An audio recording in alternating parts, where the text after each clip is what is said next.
হসপিটালে অপর্ণার উপরে আক্রমণ হলো। অপর্ণার মুখ চেপে ধরে অজ্ঞান করে মাস্ক পরিয়ে নিয়ে চলে যাওয়া হলো হসপিটাল থেকে। কোথায় নিয়ে গেল অপর্ণাকে?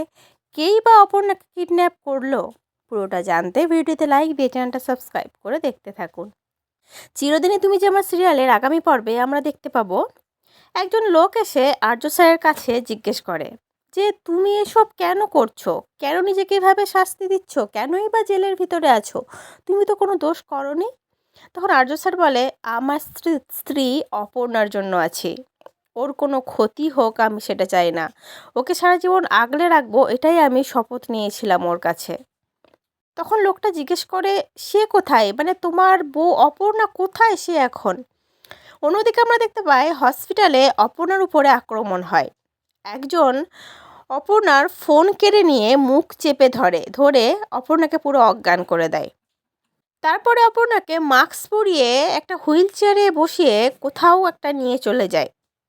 তারপরে অপর্ণাকে যে নার্সটি হসপিটাল থেকে বের করে, সে আবার একজনকে ফোন করে বলে যে কাজ হয়ে গেছে, আমি বের হচ্ছি। কে করলো হঠাৎ অপর্ণার উপরে এরকম আক্রমণ? অপর্ণাকে কিডন্যাপ করে কার লাভ? অপর্ণাকে কিডন্যাপ করে কোথায় বা নিয়ে যাওয়া হলো? এবার অপর্ণাকে কে বাঁচাবে? আর্য স্যার তো জেলে। গল্পটা আস্তে আস্তে একদম রহস্যময় হয়ে উঠছে, মানে রহস্যের পর রহস্য।